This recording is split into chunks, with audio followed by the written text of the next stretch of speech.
J'improvise. Je pense que c'est pas tout le monde qui est capable de faire ça.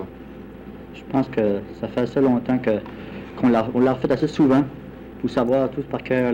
Chaque place, on a tel mot à dire à telle place, puis telle action, tel mot à dire. Ça fait, on sait par cœur ce qu'on fait. À chaque action, on sait que ça veut quoi dire. Puis des fois, comme on a pratiqué la pièce, puis la pièce, je pense, durait 1 heure. Puis quand on la remonte de nouveau devant le public, elle est venue à quasiment 1 heure et demie. Ça veut dire qu'on avait ajouté assez. Ça veut dire que l'enthousiasme vous prenait sur scène. Parce que je pense que la publicité, le monde qui était ici nous encourageait, puis plus qu'ils nous encourageaient, plus qu'on ajoutait, que la pièce allongeait. On regarde ça comme il faut aussi. Je suis certain, là, à mon signal de 3, là, vous allez tout faire ça que ma vouloir que vous faites. Toi, Corinne, là, hein? Tu vas faire la danseuse de gros? Tu vas voir, c'est pas dur. Au compte de 3, je suis certain que tu vas faire une danseuse de gros. Lâche pas en monte, t'as vu? Toi, Léotine, hein? Tu vas ramasser des belles fraises dans les champs. Des belles grosses fraises. Tu ramasses les tout. T'oublies non pas une. Mange-en. N'oublie pas. Puis toi, Gentine, tu vas te faire le petit bébé, hein? Avec une petite suce. Oui, certain. Tu vas voir ça. À mon signal de 3 watts, tu vas bien ça comment c'est le fois. 1, 2, 3, c'est parti! De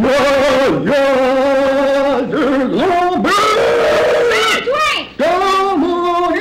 Mais t'as pas ça, mais t'as pas ce que vous allez regarder la route qui se prend pour une foule! De grand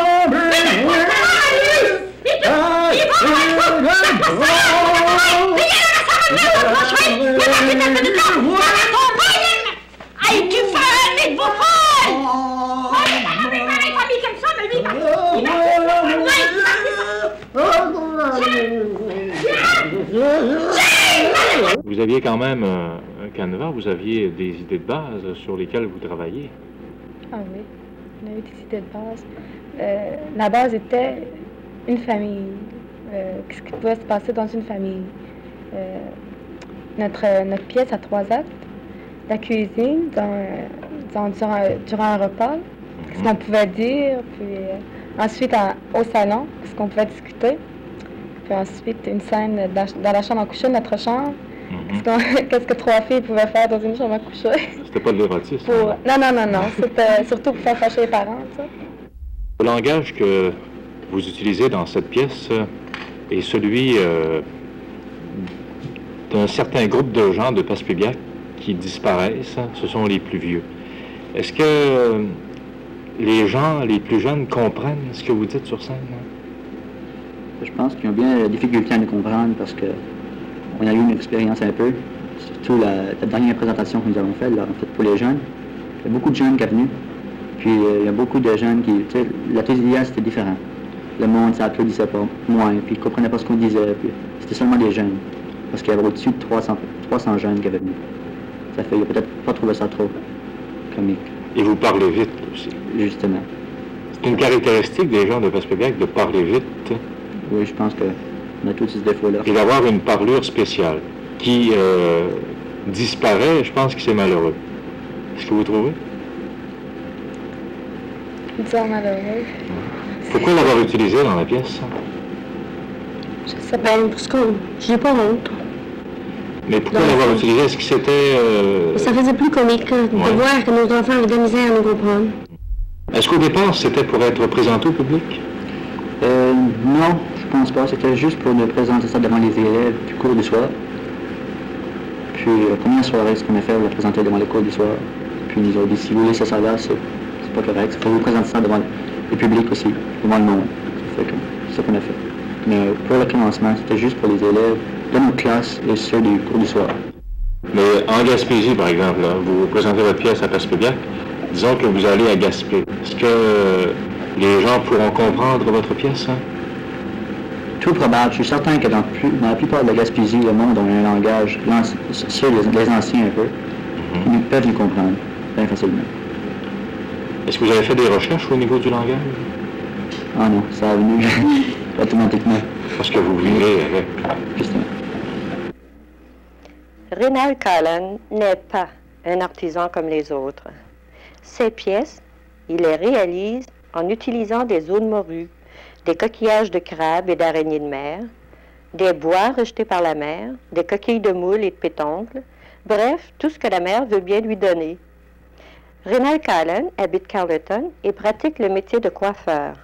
Regardons avec lui quelques-unes de ses créations.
Ce que nous allons voir, Rénal Callen, ce sont les pièces d'une œuvre assez grandiose que vous avez faite, soit reproduire grandeur nature les différentes catégories d'oiseaux qui existent sur l'île Bonaventure. C'est vraiment une œuvre assez grandiose. Hein? Il reste qu'il faut être très documenté, point de vue visuel, premièrement. Je n'ai pas peur d'un trou de vase. Mm-hmm. Et deuxièmement, de bien reproduire avec tout ce que ça peut avoir comme information. Et grandeur, taille, et tout ce qu'on voudra, mais le tout est fait à partir de... complètement nature, à partir de ce qu'il mange. Ah bon? Alors on a ici là, des coquilles de moules. Ici vous avez des coques, vous avez une carapace de homard, un bec de homard, une patte de homard, c'est-à-dire, et là aussi, mais enfin, les becs et les pattes sont peintes. Mais le reste, c'est complètement nature. Le premier en avant, qu'est-ce que c'est? C'est le petit du cormoran, pas du cormoran, excusez, du fou de bassin. Et j'ai fait seulement un petit parce que, selon la nature, il y a seulement un rejeton par année. Et comment on l'appelle, celui-ci? Celui-ci, c'est le goéland manteau noir. Il demeure très haut, sur les hauteurs de l'île Bonaventure. C'est de l'aigle, en somme, qui est très vorace et qui peut avoir une envergure de 6 pieds. C'est le goéland argenté, qui a 36 pouces d'envergure d'aile. Et toutes les ailes, là, sont faites avec des os de morue. Chaque plume représente, chaque 2 plumes représentent une morue qui y passe.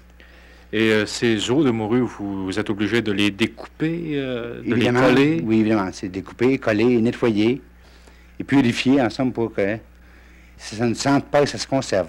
Alors là, vous avez capté l'oiseau qui s'envole en montant. Évidemment, l'oiseau en plein vol, et la mouette argentée a 36 pouces d'envergure habituellement. C'est un oiseau magnifique.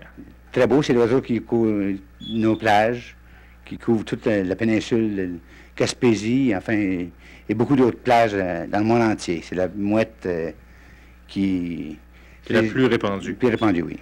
L'autre ici que nous voyons en bas? C'est la mouette tricadile. Elle est plus petite que la mouette argentée. Mm-hmm. Par contre, c'est de la même famille, et les mêmes mœurs, les mêmes coutumes. Alors, encore une fois, vous avez utilisé des os de morue? Toujours, et avec des coques. Les yeux sont faits avec quoi? Ils sont faits avec des bouts de bigorneau. Ah bon? Ils ne sont pas peints. C'est la nature. C'est seuls les becs et pattes sont peints. Ici, ce sont les pingouins tordas que vous avez reproduits. Oui, ce sont des oiseaux qui demeurent sur l'île Bonaventure, quoique aussi en voie d'extermination. Est-ce qu'il y en a plusieurs qui sont en voie d'extinction? Je vois ces macareux, là, oui, je pense que personne a déjà vu de très près. Évidemment, ils ont très peur de l'homme et il n'est pas conseillé de s'y mettre la main dans le nid, il paraît. Mais même Cartier en a nourri son équipage. Mais par contre, il les prenait au filet. Parce qu'on c'était impossible de s'approcher de l'oiseau, même s'il y a 13 pouces de haut. Le bec n'est pas seulement comme décoratif, Il vraiment s'en combatif. sert, hein. Il s'en sert, Combatif, ah oui, Et malheureusement, il est en voie d'extinction. évidemment. Mais je donnerais beaucoup à en avoir un vivant. Les guillemots, ici, il y en a deux catégories. Vous avez deux familles, là. Le guillemot commun et le guillemot à miroir blanc. Les marmettes, les autres, ils nichent tout le temps où c'est dangereux. Ça, très au bord de la falaise, et dans le plus dangereux de la chose. Tandis que le miroir blanc, lui, ça combat d'un terrain plutôt plat et Vous l'avez même reproduit avec le poisson dans évidemment, le bec. c'est un très bon pêcheur. Celui-ci n'appartient pas à l'île Bonaventure, c'est un héron. Quoi qu'il peut y en avoir, c'est du héron argenté qui existe peut-être sur nos côtes.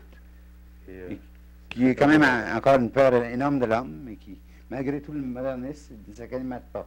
Malheureusement, il est en voie de disparition aussi. Il y en avait beaucoup plus il y a 50 ans, par exemple. Ah, évidemment. Ça. Parce qu'il y a encore, comme le macareux surtout, il y a peur de l'homme.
Voici un genre de pièce qu'on peut trouver à votre boutique La Penouille au cours de l'été. Les touristes qui voudraient réserver une pièce de votre artisanat auraient avantage, je pense, à choisir quelque chose de ce genre.